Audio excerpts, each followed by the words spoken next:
Hello, everybody. I'm J. Marcelo Vaquero Alvarez, and this is the I Told You podcast. And, well, this is the podcast that I did not want to start, but this is the first season premiere. Alrighty then, so we're in season 1, episode 1, and it's titled Clickbait in the News Cycle Redacted History in Real Time. So, what the hell does that mean? So, well, before anything else, let me welcome everybody over here, because the media has been talking in circles pretty much forever, and they don't know what the hell they're talking about. So let's change over here, have a conversation. Well, first, let me give you a little bit of a warning. If you're a snowflake, it doesn't matter if you're on the left or the right side of the spectrum, this is going to be hurting your feelings because I'm going to be telling you things that you have never heard before. And probably it's going to blow your mind, and you're going to be going through the stages of grief, and you're going to be angry at me or at whoever you get angry at. I don't care, because facts don't care about your feelings, and at least I'm having the common decency to let you know what you haven't been tracking, so you know exactly what you should be thinking about, because it is very hard to ask a question that you didn't know that you had to ask. So that's what I'm here for. Again, my name is J. Marcelo Vaquero Alvarez, and we are going to be talking about facts that the media talking heads are just failing to explain. And as I say, it is going to be hurting your feelings. It's not that I just want to be an asshole, okay? It's not something that I wanted to be doing. As a matter of fact, I wanted to be doing pretty much anything other than this right now. You see all those guitars over there? I would rather be playing them and just having some good time than be talking about the political climate in the world and the geopolitics that is affecting us all. But much like an impending storm, it's going to be taking your bandwidth. Certainly it's taking my bandwidth, and I don't want to talk about that, but now we have to be talking about this because it's going to be affecting you regardless of whether you like it or not. So the important thing that we actually are going to be talking about is, why did the MAGA folks win this election? Okay, so why did they win? Or probably a better question is, why did the non-MAGA people failed? Why didn't they win? And I'm going to be telling you why. And the reason is because MAGA handlers, and that means whoever's actually controlling MAGA in the greater scheme of things, they are 17 steps ahead of everybody else, while hopefully the most discerning person who's thinking about what could be the next move, they're speaking or thinking maybe 15 steps ahead. So that means that even with the best intentions, they are 2 steps behind, if that would be the case. In reality, this number is going to be a lot more dynamic, but what is going to be happening is that when people think that they know what they're talking about, they're going to be falling into different traps. In other words, let's quote a little bit our good friend Benjamin Franklin, the same dude that is in the $100 bills. And he used to say, failure to plan is planning to fail. And that is what the left and particularly the non-MAGA side have been doing. And it's not necessarily that the MAGA folks are really thinking about a certain strategy in very clear terms. They are part of a larger ecosystem that is actually supporting each other. While in the left, they kind of like have a tendency to kind of like break each other's trust, and they are not really listening to the wisdom that actually exists and is freely available for everybody else. And this is incredibly frustrating, especially for folks like me, that we can see the brick wall to be about to be smashed by somebody who doesn't understand what they're doing.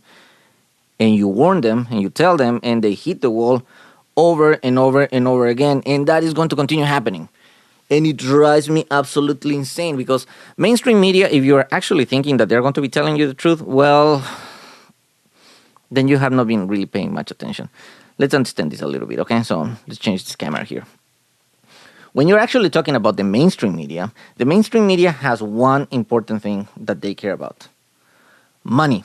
Okay, because if they don't have any money, then they're not going to be in the air, and they have a lot of overhead, and they have a lot of mouths to feed. They have a lot of people that are going to be depending on how many people are putting eyeballs, so they can sell them all kinds of merch or advertising or any type of good stuff that goes through their airwaves.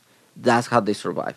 So for them, telling something that is going to be, let's talk controversial, is not going to be a good thing for them. They are going to lose money.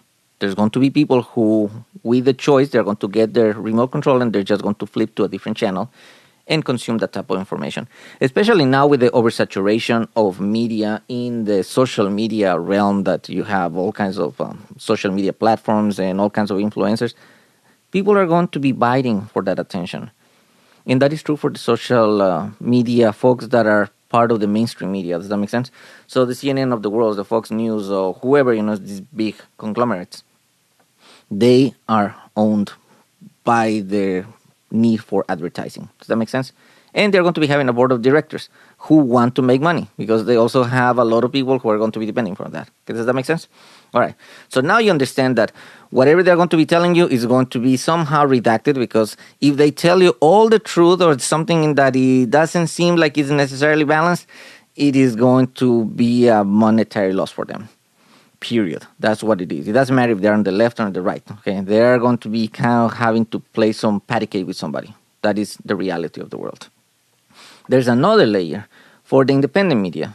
And a lot of the independent media guys, they're actually doing really well in the great scheme of things, because they actually kind of care about their message. But they have a huge handicap. And the handicap is that they're actually pretty much broke, a lot of them. They really don't have that much money. They might have some sponsors and they have a little bit of information here, and they sell their merch and their T-shirts or whatever, the hell that they're actually doing. And if they don't get clicks, they lose money. Period. So now they're actually trying to go behind what is the most interesting clickbait type name that I can utilize in order for people to pay attention to me. Now, that is why I started this podcast, because I don't care about that. I care about creating a time capsule that I'm going to tell you what you need to hear, not what you want to hear. If you watch the movie Anchorman 2, they actually do a parody that is exactly what is going on in the reality of the world. When they say, well, why don't we just tell people what they want to hear, not what they need to hear, because the news are boring. So the news are supposed to be informative and boring. And then say, well, you know what? Let's just tell them what they want to hear, that America's great. Instead of watching the whole game, just watching the highlights. And that works. People love that, because now they don't feel like they're wasting time. And their span of attention also becomes smaller and smaller and smaller and smaller. That's why you see a lot of your favorite influencers, even the ones that have good content, that their content actually kind of like has some cold opening of something that is very provocative. So hopefully you're going to be paying attention and maybe get scared enough to keep following them and listening to what they have to be saying. Now, there's some value to that, because of course, people are just not going to be paying attention unless it sounds interesting to them. But the flip side is that people lose that critical thinking and intellectual honesty. Critical thinking and intellectual honesty, they need to come hand in hand. You just cannot have one or the other. So this is actually how the MAGA folks are actually working. I give the example that MAGA is kind of like an ocean. Okay, so you have like this big ocean of different ecosystems. So one side of MAGA and one coast, they have no idea about what is going on the other coast. But they prop each other's message up. They help each other out. You can see a whole bunch of people that happen to be MAGA that they are on the wrong side of many wedge issues. Even if it is just saying that the moon landing was fake, or that they believe that the world is not round, or that they believe in something other than science, or they are anti-vaxxers, or whatever, the case. Not all the MAGA folks are into that realm, but there are enough of them. And they kind of like help each other out. On the left and non-MAGA, it's very different, because essentially they don't help each other out.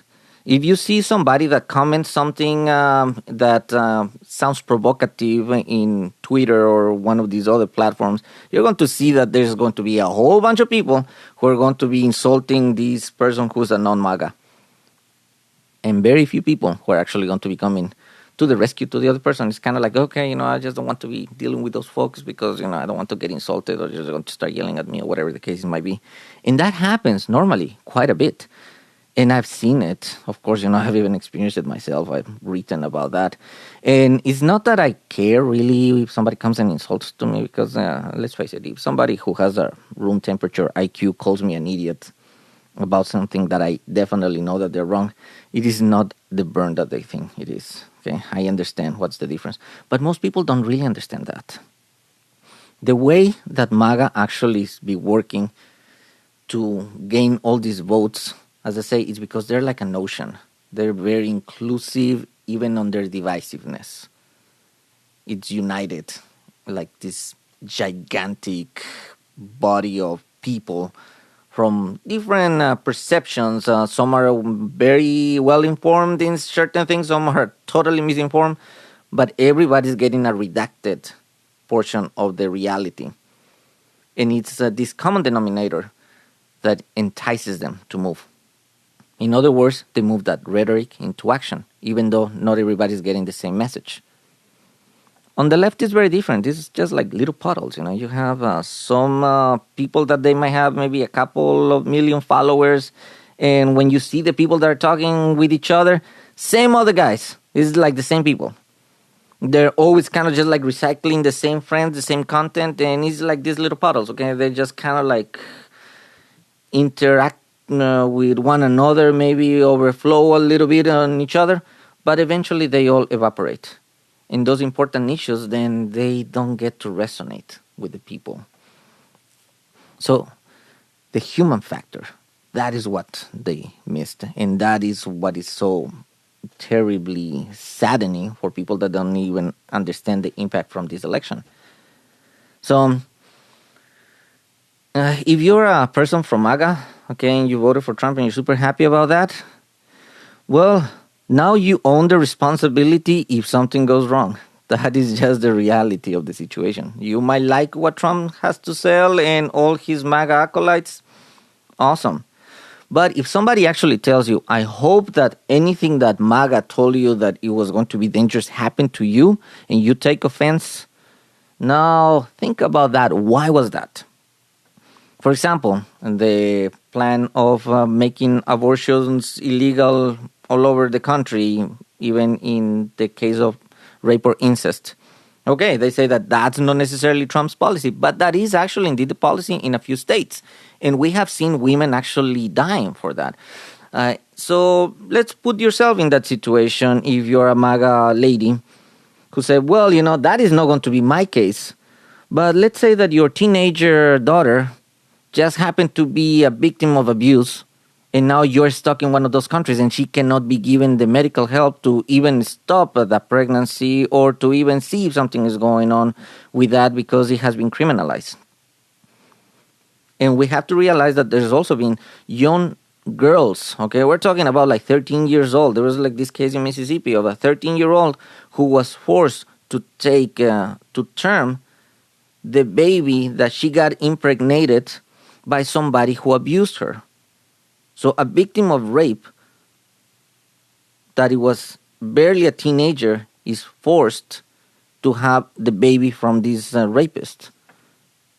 How is that not an abomination if you're pro-life or even to try to understand what is actually going on? Okay, the situation is never black and white. There's always going to be different shades of gray. But when people don't actually necessarily understand what is the reality, it is very easy for people just to think that, okay, it is never going to happen to me. Well, you don't know until it actually happens to you. Because guess what? Some of the people who actually became victims of that, they were conservative. They were God-fearing. They were anti-abortion until it happened to them. So that is what pro-choice means. Pro-choice does not mean pro-abortion. Nobody wants to have an abortion just because they want to have an abortion as though they were buying candy. That's not what happens. It's always a very traumatic event for any person.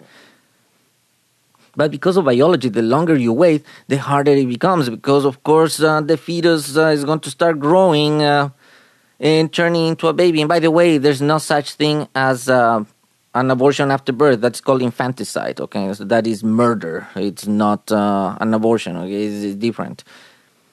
It's about the viability, and I know that some people that are going to be into the side that they think about the religious portion. Okay, cool. You can keep your faith, but that doesn't mean that you have to impose it on somebody else. But the fact is that about half of the country now have imposed exactly that onto other people. And that is absolutely boring when you actually start to think about that. And I want to actually tell you a little bit as far as what's going on, okay? we are in a problematic time, okay? And this was a failure from the White House down. So the White House did fail. A lot of the safeguards that needed to actually be put in place, you can see them right now scrambling to see, okay, what we're actually going to be doing as far as damage control now that these guys are going to be coming to office, despite the fact that there's going to be a peaceful transfer of power, okay? Having a peaceful transfer of power does not mean that the safeguards shouldn't actually be put in place to make sure that there's going to be another peaceful transfer of power down the line. Do we have that actually? Well, I'm not very sure that is going on, and I'm actually being facetious because I can tell you, no, that's not actually happening. People are being extremely reactive, but they don't really understand what is the problems that they actually be doing. And that is also the same thing that I've been trying actually to tell to the Biden and to the Harris campaigns. I actually have talked to people and I called them, and every time that I called them, they actually just send me emails asking me for a whole bunch of money, but they wouldn't actually talk about the situation that they didn't actually understand. And the same things that I was actually trying to tell them back then are the same reasons why they're finding out why they lost. Why was that? They didn't listen. They didn't listen to the wisdom that actually exists out there. There's a lot of people who actually don't want clout and they don't want to be a talking head. I didn't even want to be one of those guys, but now I actually have to do that because I've been reaching out to a whole bunch of influencers. I even send them copies of my book, and I've been sending them all my articles that I've been writing. And that's where I can actually tell you. I'm putting my mouth where the reality is because I can actually prove it. You go to my website, www.halflifecrisis.com, go to the article section, and you can see the timestamp. I've been talking about this thing for years. And I've been bringing the same information to all these other guys, a lot of these other influencers. If you go to my other website, www.infoincontext.com, you're going to see that I actually created a website that explains how this game is being played and what have I actually getting in return. Crickets. These guys have not answered.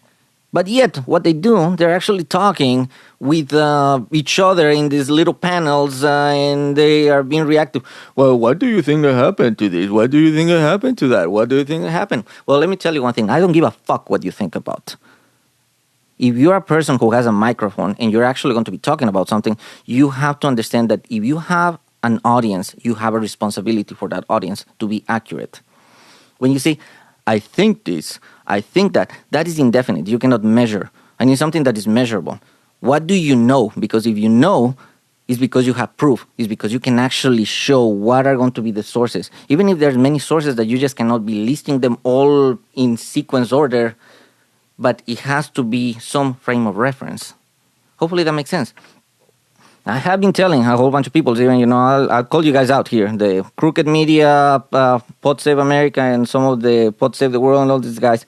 I've been talking to you guys. I've been sending you a whole bunch of emails, and you have never fucking answered one motherfucking email. And I hear you talking about all these other things in a reactive manner. You keep talking yourself into a corner. I also told you, even back in July, that forcing Biden out of office because he had a bad debate. Okay, he had a bad debate, and you want him to do a dog and pony show. Instead of actually propping up with your platform, being the largest podcast in the progressive side, you were the first advocate say, yeah, we need to get rid of this guy. Yeah, we need to get rid of this guy. Let's try to put Kamala, let's try to put somebody else, but Biden, we cannot actually do this. Well, he was doing the goddamn job already. He was already doing the job. The numbers and everything else, even if you don't like Biden, this actually was working. So what you did, you got a freaking knife and you cut your own goddamn neck with it. And I called you guys out for that. And you still have an answer for that. And I'm calling you out now here because I intend to tell you not what you want to hear, but what you need to hear. Because you keep doing that shit all the fucking time. And I keep calling you out on that. What we're seeing here is a playbook that is new to the USA, but is very well known abroad. It's what's called an authoritarian playbook. It is very easy to get a visceral response for people, to get them angry, to have them lose objectivity, or get so overwhelmed that they are not actually going to be paying attention to what is the reality. And that's what I keep seeing. And I'm sick and tired to be trying to do the best that I can to talk to you guys and you never answer. Go to my websites. You are going to be seeing that everything that I'm telling you right now, I've been talking about for months. But since they don't listen, if they would have actually listened, it would have had a different level of engagement because it would have planted those seeds for people to say, hey, I don't understand about this topic. But now somebody who has a big platform, instead of telling me, what do you think about this? They'll tell you, I know about this thing because this is measurable, it's logical, measurable, and then demonstrable. They would have been able to actually show you.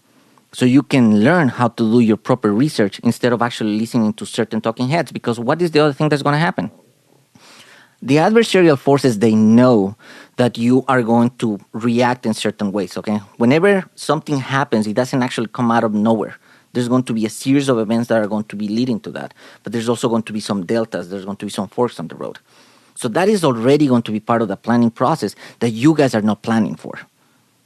The White House failed that, and that's why they got their ass handed to them. And I can bet you that a lot of the agencies that they were supposed to be monitoring these things, they were also not monitoring it. Why? Because the playbook is not something that is going to be putting everything nested neatly for you to be following in just one way that you're just going to open it up in one little package and start to get all those answers. No, that's not how it works. It's going to be scattered all over the place. It's going to be seen tangential. It's going to be seen like people have like some sort of tinfoil hat or some crap like that. But that's not the reality. It is absolutely meant to get you angry. It is absolutely meant to exploit those virtues. If you have patriotism, if you have faith, if you have any type of feeling that is what you make you feel like you're a good person, they are going after that, even if you're the good guy. It's easy to manipulate people. They do that all the time. They do that with advertising, okay? So the brand recognition, if you see like certain logos, if you see like certain colors, the way that they are going to be putting the products in the shelves in the supermarket, all that is part of how people are going to be perceiving the world. And if you think that propagandists are not going to do that, then you have to be the most naive motherfucker in the world. And a lot of you guys who actually have a platform are those fucking naive motherfuckers, and that's why I'm calling you out. So the good news is that I do have a few thousand readers for my websites, and they go and some of them, they actually reach out to me and say thank you, okay? Get to see the world in a different perspective that they haven't actually thought about, and I appreciate that. But the problem is that it's just me. It's just me doing this, okay? In my little studio that I created just so I can talk to you guys now. But for every 1,000 people who get to listen to what I have to say and they appreciate and they learn the process, there are absolutely millions who are just getting that misinformation. And I can actually hear that, even from people who have some sort of microphone and a whole bunch of audience and thousands of followers, that they don't know what the hell they're talking about. And what they don't know what the hell they're talking about, then the rest of the audience does not understand what they're actually doing. So one of the things that, as I say, I started this thing because I don't really care about if nobody is listening to what I'm talking over here. I'm doing this because I want to make sure that I am on the right side of history, that this is going to be a time capsule. So even if some point in the future this is going to be curtailed or they're not going to be letting me speak anymore, this is going to live forever somewhere. Somewhere somebody's going to be getting that message, somebody's going to be recording this thing, somebody's going to have this word, and it's going to resonate.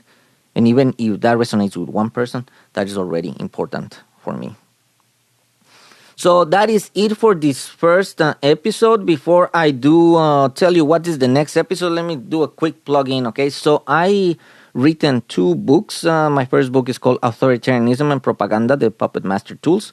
And it goes from the Bolshevik Revolution to the times of Pinochet, so you can learn how authoritarians have been able to galvanize power throughout history and what indicators you have to be looking for so it doesn't happen to you. And the other one is called Woke and Proud, which is a different type of book, okay? So I name it in that manner because I knew that I was going to be raising some eyebrows. So Woke and Proud, The Charlatan's Inconvenience. That is the other book. And those are a thought-provoking non-fiction historical recounts and analysis of how these terminology and how propaganda actually has come to be. So you get to see it. So, for example, in Woke, okay, it is one of those most controversial and misunderstood words in the English language. But really what it means is to be awake and paying attention. It dates back from the Civil War, and I actually go in the book and I explain to you. I give you the timeline of how this word started and how it became a parody and a joke of itself and a catalyst for propagandists. And of course, I actually get to define it because a lot of people who demonize this thing, they don't actually are able to define. So the point that I want to do this is because I want to help you. I want to help you and I want to help each other out to understand how the world is working. Because it's not going to get any better. It's probably going to get a lot worse. So these podcasts, I'm going to make them under half hour because I know a lot of people, they don't have that much time to talk and the span of attention sometimes can be a little bit harder. So let me tell you what is the next topic. The next time we're actually going to be talking about posing this question. Is the USA going to be the next Russian province? Or is it coincidence that all the state-sponsored media from Russia just so happens to mirror verbatim everything that the MAGA acolytes are saying? And that includes all the people in all the branches of Congress. So the two houses of Congress, so you have the House, you have the Senate, or you have the Supreme Court, and you have the executive power. Okay? So executive, the legislative, and the judicial branches. They're all MAGA controlled. And for some reason, they seem to be repeating verbatim all Russian state-sponsored talking points. And in case you were not aware, in Russia, there is not necessarily such thing as press that is not aligned with the state. Because if you speak out of turn, there have been some punitive measures. So think about that, all right? With all the craziness that's going on over here, if you are a person that is a fan of MAGA, phenomenal, okay? If you like that, okay? Because I have a lot of friends who actually happen to be MAGA, and they're really phenomenal. They're really, really nice people. And they are not racist, and they are not people who are into pedophilia, and they are not neo-Nazis, and they are not people that hate other groups of people. But I am going to tell you this, if you're one of the MAGA guys that I have talked, they are often very misinformed. Why? Because traps are designed to snare you with ease. Let me say that again. Traps are designed to snare you with ease. And they're designed to play with your feelings. They're designed to find what is that thing that makes you a good person? What is the thing that makes you unique and very smart and very well prepared and a great patriot or a great person, and flip it on its head? There's a reason why a lot of people are seeing this situation gravitating towards authoritarianism around the world. Not just the United States. This has been going on for decades. It has been certainly going on for many years in the USA. But it is a slow process, okay? It starts very slowly. You don't really get to realize, okay, how it is involving you. Think of it as kind of like if you're a free-range chicken, okay? You're going around, pecking and eating your stuff, in your grain, just laying your eggs or whatever, you think you're having a really happy existence. Just walking around, through the property until you become somebody's dinner. You didn't realize that was happening, okay? Because that's how propaganda works. They just need to get your vote. They just need to get your concurrence up to the point that they galvanize power. They don't give a fuck about you. They don't. They don't give a fuck about you. It doesn't matter how loyal you are. Much like if you see some of those Scorsese movies, about gangsters and organized crime, like The Godfather or The Irishman, all this stuff. Yeah, it's much like that, okay? All that loyalty really doesn't take you anywhere the moment that you become inconvenient. The second you become inconvenient, that's when it's done. And that is the reason why I'm doing this podcast. Because I'm going to be telling you, as I said before, not what you want to hear, but what you need to hear. And at least, I am not going to be one of those people who's going to gaslight you. I'm going to tell you something that you need to hear, because I care about you. And I'm going to show you more in these next episodes what do I mean by that. All right? If you want, just please share this with everybody else, okay? I'm going to be posting this anywhere that I can, okay? As I say, I don't care about the clicks. I care about the information. Make it to you. Take care, guys.